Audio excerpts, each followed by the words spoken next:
still passing back to the blood that we didn't want to pass? The nitrogenous waste. Okay? So, at this PCT, a couple of things we want to do. Help with acid-base balance by moving ions. Get some waste from the blood, yes, even though looks like some of it will go back, okay?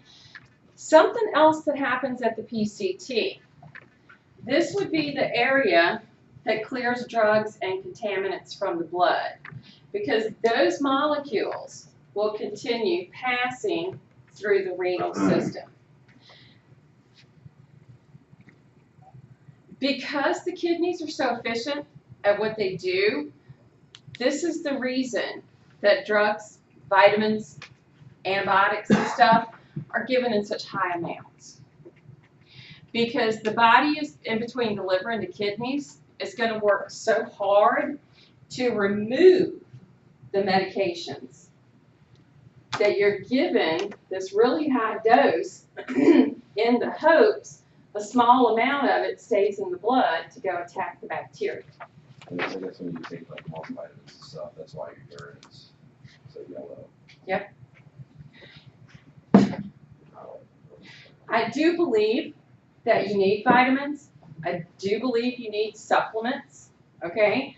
The problem is always knowing which ones, because they're not regulated. So, you know, manufacturers can put on there anything basically that they want. But there is no regulation. I mean, if they're telling you that in this one pill, you've got your 12 micrograms of B12, it might not be nothing in there. Or it could be 100.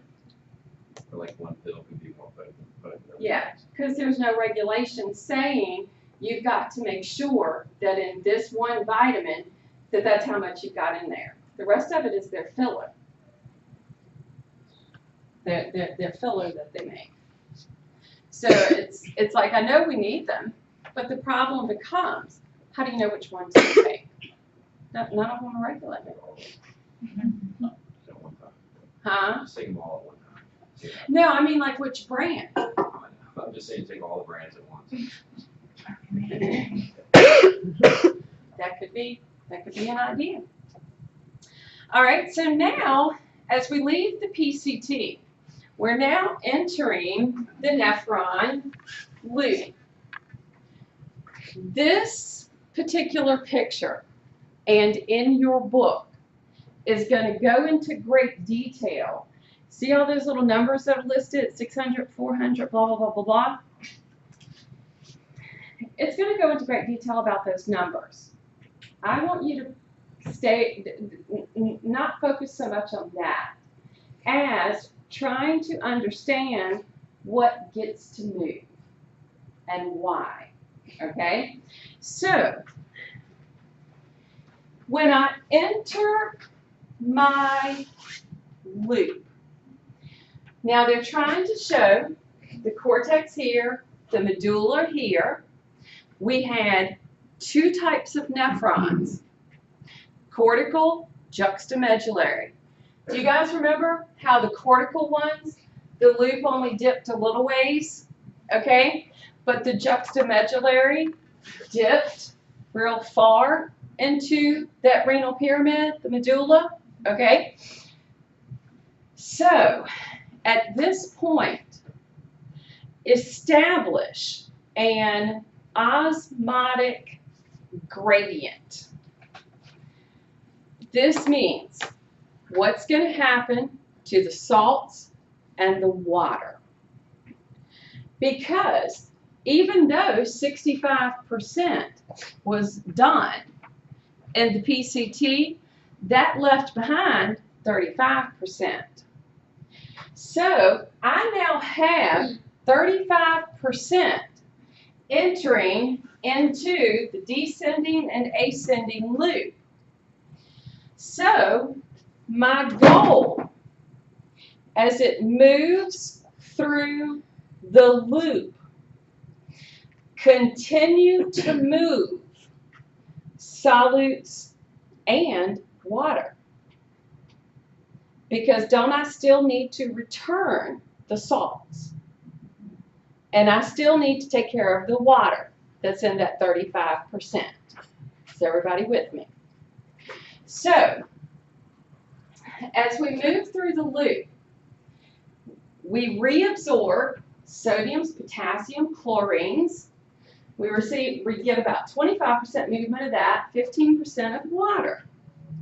So 25% of my solutes added to the 65, I'm now roughly 90% movement by the time I get to the ascending loop. Does everybody see how I got that? For my solutes.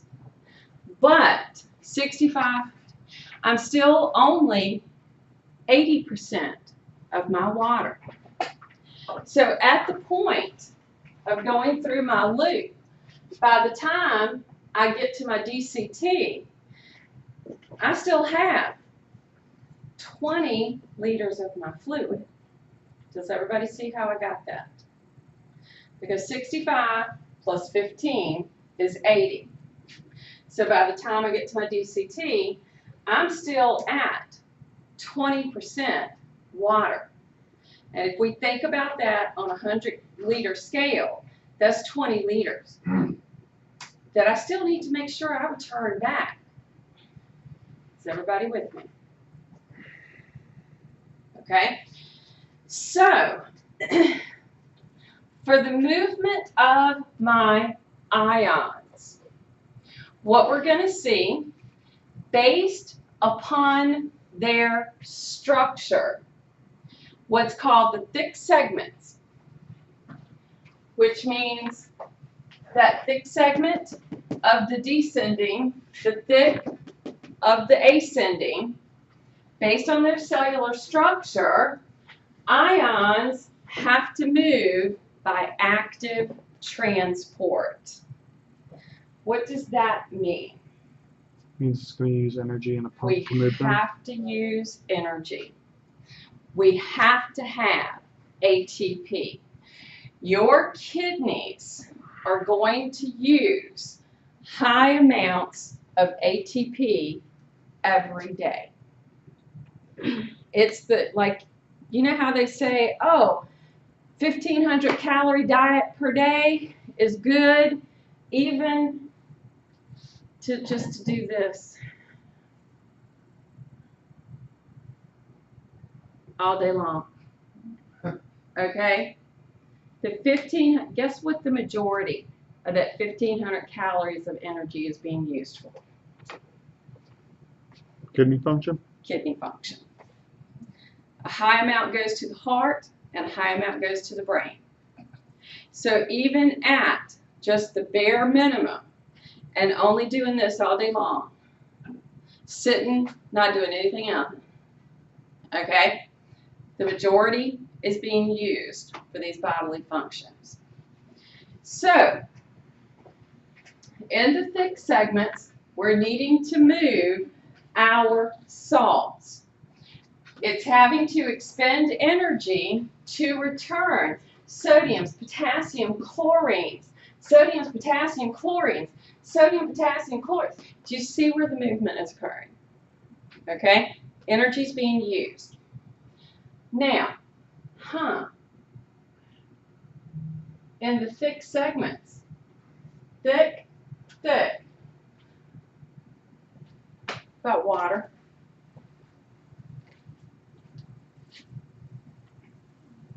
Do you see water moving at all in the thick segments? No. No. Where do you see? It's called the thin segment. It moves at the thin. It's moving because, do you guys remember how I said it gets more salty in the medulla?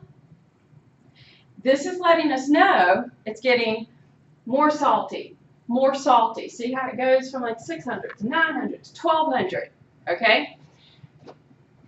That means, based upon osmosis, water wants to go from an area of high concentration, it's high in the tube, but low in the medulla, and water moves out.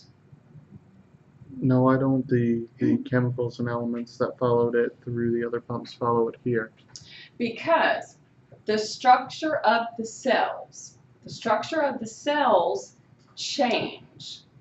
When we're looking at the PCT and our thick segments, we're looking at cuboidal. Here, it's not. Squamous. So water is what gets to move, not the salts. But wait a minute. When we looked at the PCT, the nitrogenous waste went back to the tissues. The urea, what do you see happening now with the urea? It's coming in. It's coming back in. Why?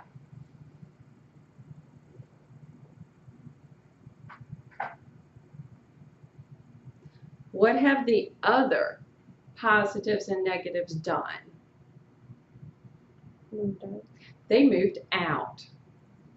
So far as diffusion is concerned for a particle, if urea is in high concentration in the tissue fluid, but low in the tubular fluid, urea wants to do what? Move into the tubes. Move back in. Move back into the tubes. So now I have addressed the return of salts that are needed to the body, water that is needed to the body, and getting rid of a waste in the body. So by the time I get to the end of my loop, okay, I've returned almost all of my salts and a lot of my water. So it's still filtrate, okay? It's not urine yet. So now I make it to my distal convoluted tubule. At the DCT and then my collecting duct, we still have a lot of water, that 20%, and I still have 10% of salts. Remember how we just moved through the tubes? Okay? At this point, I need this DCT and this collecting duct to return water and salts, keep the urea and the nitrogenous waste. So, problem now. I'm dependent on hormones. When the filtrate makes its way to or through the tubes and it gets to the DCT and the collecting duct, I'm now dependent on hormones. Do you guys remember aldosterone from the adrenal gland? How we had the cortex and the medulla? The medulla of the adrenal gland was my modified nerve cells, but the cortex had 3 layers. Okay, do you guys remember that for the adrenal gland?